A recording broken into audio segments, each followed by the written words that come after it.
nous avons, me semble-t-il, c'est pour ça que j'essaie d'intervenir évidemment dans le débat, à travers un peu de pédagogie, de faire du décryptage. De quoi parlons-nous aujourd'hui?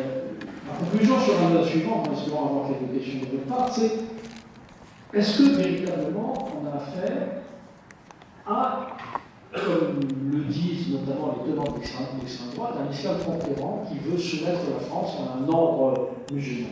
Voilà, je mets les pieds dans le plat. La réponse est évidemment non.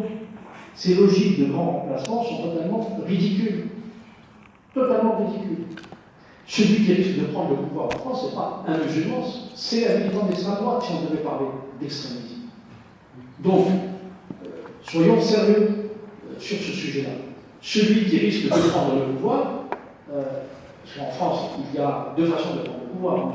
Soit on fait une révolution, on fait tomber la République. Bon.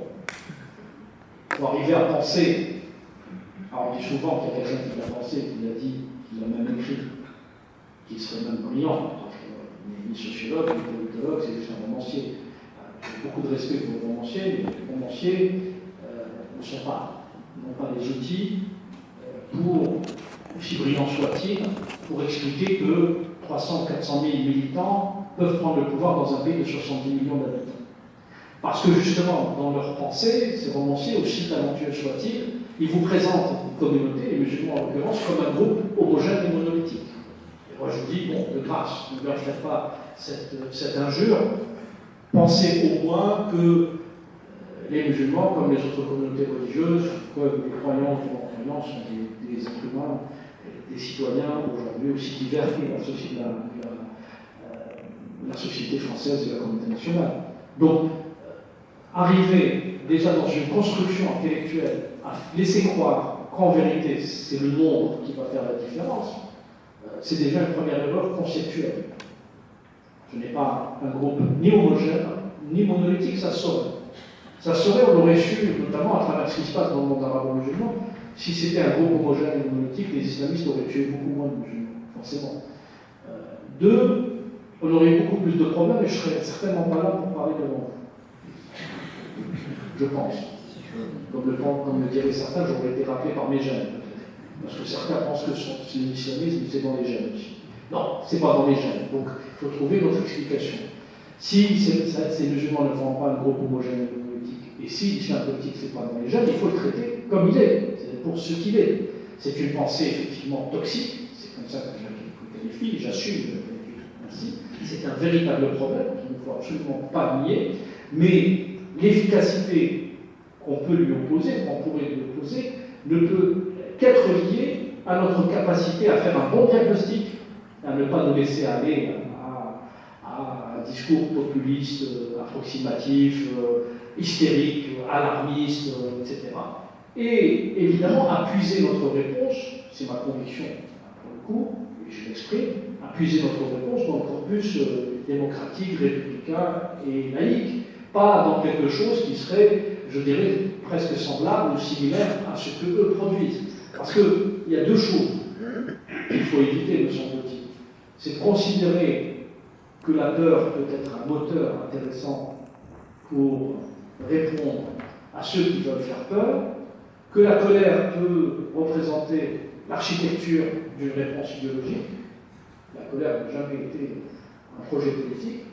Et qu'en définitive, ce serait que les bobos et les bien-pensants qui diraient qu'il faut appliquer la République dans toute sa valeur.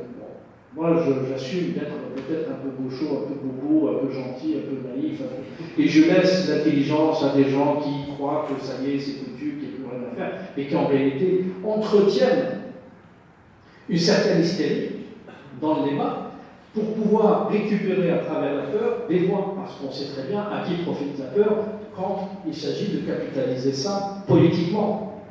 Et il n'y a pas de parti politique musulman ou islamiste, encore moins, qui présente un candidat à la présidentielle. Il y a à peine quelques listes au municipal. Je sais très bien qu'il y a un risque, évidemment, pour qu'elle soit dans quelques ghettos ethno-religieux, parce que j'en ai pas parlé. Dans quelques ghettos, il y a un risque, effectivement, pour que ces listes soient en pôle position, mais ce n'est pas cela qui va va leur permettre de prendre le pouvoir. Et ils ne prendront pas le pouvoir de toute façon. En revanche, ce qu'ils sont en train de créer est similaire d'une certaine façon à ce qui a été créé dans le monde arabe. Alors vous allez me dire, c'est quoi la différence? Qu'est-ce qui a été créé dans le monde arabe? Dans le monde arabe, ils ont créé un antagonisme avec les forces antidémocratiques. Ils ont créé un antagonisme avec les dictateurs, les autocrates. C'est le cas en Algérie, c'est le cas en Égypte, c'est le cas dans plusieurs pays. Et donc, évidemment, la peur de l'islam politique amène les sociétés arabo-musulmanes à se jeter dans les bras des autocrates et des dictateurs. Un criminel comme le maréchal Sissi va devenir quelqu'un de très sympathique. Un corrompu corrupteur comme Bouteflika en Algérie était quelqu'un d'intéressant, à la fois pour les Algériens qui passaient d'une période, je dirais, traumatique, mais aussi tous ces sympathiques personnages sont portés par un Occident qui ne sait compter que jusqu'à deux lorsqu'il s'agit du monde arabe. Un, les dictateurs, deux, les islamistes. Les démocrates, évidemment, les laïcs, les féministes, les progressistes n'existent pas. Tous sont soutenus par personne. Et ils sont combattus quasiment par tout le monde, aussi bien par les autocrates et les dictateurs et assassinés par les islamistes. Donc, j'en sais quelque chose.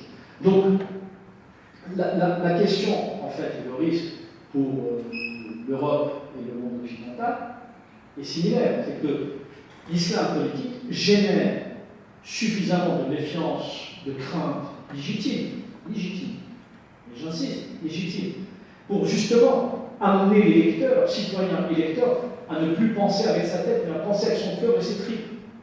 Et dire, comme j'ai peur, je vais donner ma voix à celui ou à celle qui me donne l'impression de vérifier son discours et qui me rassure.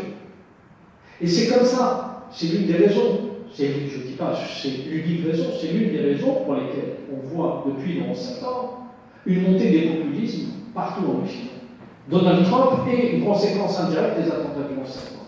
Alors je dis ça comme ça très rapidement, mais personne ne m'enlèvera de l'esprit que s'il n'y avait pas eu le 11 septembre, les Américains ne seraient pas dans cette je dirais, dans cette atmosphère idéologique, cette adaptation adaptation avec le discours qui n'est pas très démocrate, à tout le moins. Et donc, en Europe, on le voit, quand on s'approche un petit peu de pays où il n'y a pas de très forte communauté musulmane, la Hongrie, la Pologne, on voit une montée des populismes qui est alimentée par cette crainte aussi fantasmée, amplifiée, de cet islam politique conquérant sur lequel on crée des glissements sémantiques terribles, et on entend aussi, et aujourd'hui davantage, l'étranger, le musulman, l'islamiste, et d'ailleurs l'étranger, musulman et islamiste, et on a rajouté récemment, y compris porteur du coronavirus. Merci à Mohamed Sifawi, on va poser la question.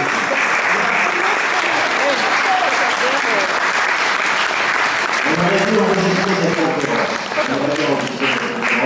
Elle est historiquement une formidable. Alors, on n'a pas beaucoup parlé.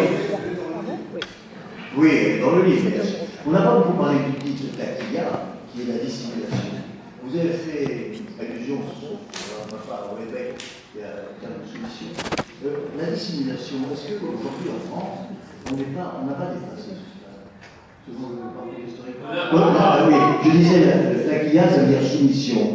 Et la question de dissimulation, pardon. Est-ce qu'on n'a pas dépassé en France ce stade de la dissimulation par rapport au parcours historique que vous avez fait de l'infiltration des frères musulmans? Non, parce que, en fait, la dissimulation est totalement, la taqiya est totalement inhérente au fonctionnement des frères musulmans. Pas de la plupart des salafistes qui se montrent, mais quand on dit taqiya, ce n'est pas uniquement pour dissimuler ses pratiques religieuses ou pour dissimuler ses intentions. C'est dissimuler sa pensée. Vous savez, il y a dans la société occidentale et à forte raison dans une société moderne des codes que nous sommes censés adopter, ou en tout cas, les gens plutôt normaux, équilibrés, structurés, ont le même rapport interpersonnel. Quand on se dit des choses, on est censé se dire des vérités. On peut échanger, vous questionnez votre ami, un proche, un voisin sur une idée, il peut soit dire bon, je ne réponds pas à cette question. Soit vous donnez sa réponse, et c'est un point de vue qui est échangé. Donc, généralement, dans la société française, quand il y a un échange, quand quelqu'un vous dit ce qu'il pense parce que vous lui posez une question, vous avez tendance à le croire. Et c'est là où la taqiyya entre en jeu. C'est-à-dire que, d'abord, la taqiyya est un concept qui a été créé par les chiites quand ils étaient une minorité persécutée. Un parallèle, il vaut ce qu'il vaut, il ne vaut rien du tout, mais imaginez des protestants vivant sous l'Inquisition et qui sont obligés de cacher un petit peu leurs pratiques. Donc, les chiites, à un moment donné, cachent leurs pratiques parce qu'ils subissent de la répression. Aujourd'hui, nous ne sommes plus dans ce cas de figure. Et notamment en France, la liberté de conscience est consacrée, personne n'est gêné ni inquiété pour sa croyance. La question de la taqiyya a évolué et elle a intégré la pensée et le fonctionnement à la fois des prosélytes politiques et des prosélytes politiques et djihadistes. Je ne vous dis pas mes intentions, c'est ça la taqiyya. Mes intentions politiques. Alors, quelles sont leurs intentions politiques aujourd'hui pour la plupart des islamistes? Je vais vous le dire avec une simplicité presque puérile, mais qui est le fruit du constat, qui est le mien, que j'ai pu regarder, observer tout au long de toutes les enquêtes que j'ai pu faire. Parce qu'il m'est arrivé d'être dans un rapport, entre guillemets, de franchise. J'ai fait des enquêtes où je me suis fait passer pour un islamiste moi-même pour pouvoir recoller le fond de leur pensée. Donc, en fait, ils veulent du mal à la société démocratique. Voilà. C'est qu'on en est arrivé là, le nihilisme. On veut du mal à la société démocratique à laquelle nous appartenons parce que nous ne croyons pas. Attention, c'est pas moi qui parle. Certains seraient tentés de le penser. Toujours rappelé par ces gènes. Donc, la question aujourd'hui, c'est pourquoi font-ils ça? Il y a deux types de raisons. Certains cachent véritablement une ambition, une démarche politique et idéologique, et d'autres, véritablement, c'est pour faire du mal, pour ne pas considérer qu'il y a un lien quelconque avec la société dite mécréante à laquelle ils appartiennent. Alors vous me dites, mais comment je le sais? Pas parce que j'ai discuté avec eux, parce que je les lis aussi. Je les lis depuis une trentaine d'années. Je lis tout ce qu'ils produisent. Et les salafistes, notamment, ont un texte extrêmement puissant qui constitue la pensée qui est la leur, qui s'appelle l'alliance et le désaveu. L'ouala ou al-bara. L'alliance et le désaveu, c'est comment on doit se comporter et être des alliés des musulmans, enfin, des musulmans dans leur schéma de pensée, c'est-à-dire des musulmans qui pensent comme nous. Vous pensez bien que le musulman d'apparence que je suis, comme dirait Sarkozy, n'est pas un musulman leurs yeux. Ils ne l'aiment pas. Ils ont presque raison. Mais la question, c'est comment on va se comporter avec celui qui on va considérer comme musulman. Ça, c'est la blanche. Et le désaveu, comment on va désavouer ceux qui ne sont pas de notre courant de pensée. Et quand vous les lisez, c'est pas anecdotique, ça montre la violence de la chose. Vous comprenez pourquoi, quand quelqu'un adhère à ce type de discours, va pouvoir retourner les armes contre ses compatriotes et les tuer. Ils disent, mais même quand ils tombent devant vous, les mécréants, ne l'aidez pas à se relever. S'il vous sourit, ne lui rendez pas le sourire. S'il vous salue, ne le saluez pas. S'il vous montre de la bienveillance, n'en faites pas autant. Donc, ils sont dans une logique de rupture totale avec la société, à l'égard de la société à laquelle ils sont censés appartenir. Et tout ça est extrêmement violent parce que ça structure quelque chose qui démarre d'une violence idéologique et qui finit le plus souvent à une violence physique. Voilà pourquoi la taqiyya, le principe de la taqiyya, à minima, il est problématique parce qu'il cache, il permet de cacher les intentions réelles quand elles sont politiques, d'associations, d'individus, de leaders. On l'a vu avec un certain nombre d'acteurs sur la question notamment du rapport réel qu'ils ont à la fois à la société. Que pense-t-il véritablement des acquis, des valeurs, etc. On a souvent eu des idéologues, des leaders de la pensée islamiste, quelle que soit leur tendance, et surtout des frères musulmans, qui, face à un public de non-musulmans, tenaient un discours, et face à un public d'islamistes, ils tenaient un discours totalement différent. Alors, dernière question, en plus je passerai la parole au public, on a un peu de temps. Vous avez dit que leur but n'était pas de prendre le pouvoir en France. Est-ce qu'on peut estimer que leur but serait de créer, et on rejoint donc l'expression du président Macron, sécession, des islamistes en France? Non, alors, sur cette question de prise de pouvoir, il faut comprendre qu'il y a deux choses. Il y a la pensée, on va toujours trouver des textes qui vont dire on va islamiser la France. On va en trouver, si on va bien chercher, on en trouvera. Et la question, c'est comment on va islamiser la planète. Il y a l'objectif fantasmé, mythique, mythifié, l'objectif mythifié, et il y a l'objectif politique. L'objectif mythifié des islamistes, c'est évidemment l'islamisation de toute la planète. La fin du monde n'interviendrait, selon eux, que lorsque la planète serait quasiment islamisée dans sa globalité. Mais on est encore dans une partie qui est très mythifiée. Il y a toujours des idéologues qui disent oui, le monde entier sera musulman un jour, etc. Mais dans leur action politique, et surtout les frères musulmans, ils sont extrêmement pragmatiques. Ils savent très bien quelles sont leurs possibilités, ce qu'ils peuvent faire, ce qu'ils peuvent pas faire. Par exemple, aujourd'hui, nous avons un courant proche des frères musulmans qui est lié à l'AKP turc. L'AKP, c'est le parti de Recep Tayyip Erdogan, le président turc. Il faut observer ce qu'ils en font. Ce qu'ils en font, on peut le savoir en analysant, par exemple, le comportement des élus de l'AKP turc en Allemagne. À aucun moment, ils ne cherchent à prendre le pouvoir en Allemagne.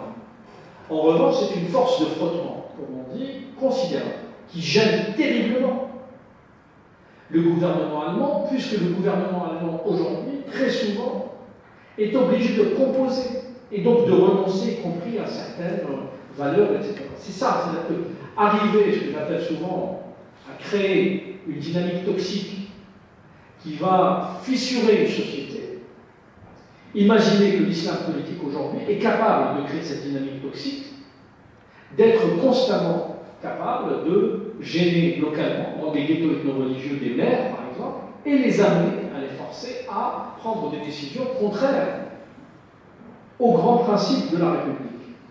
Et ce sont des sujets dont on parle régulièrement. Vous le savez, il y a des enquêtes qui ont été faites, y compris récemment, qui montrent y compris les compromissions de certains maires, de certains élus, avec les tenants de l'islam politique ou avec des tenants d'un communautarisme.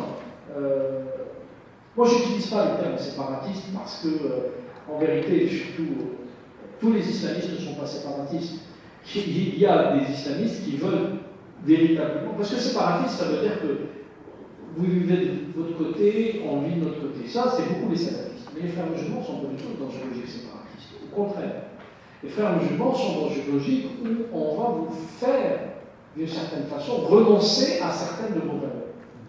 Et on le voit, par exemple, moi ce qui me sidère très souvent, c'est que quand je vois d'anciennes féministes historiques défendre le voile islamique. Je ne comprends pas. Ah, je dis oui. Alors, les islamistes ont trouvé une phrase extraordinaire, parmi les éléments de langage, c'est mon choix, donc c'est mon droit. Évidemment, quand vous êtes un homme et que vous dites moi, ça m'est égal, j'assume complètement. Pourquoi? Parce que c'est pas tant la femme voilée qui pose problème, c'est le voile. Et pourquoi le voile pose problème? Alors certains me disent, oui, mais parfois tu es excessif. Je le suis, volontairement, de façon très méthodique. je fais tout pour désacraliser ce bout de chiffon que j'appelle les serpillères.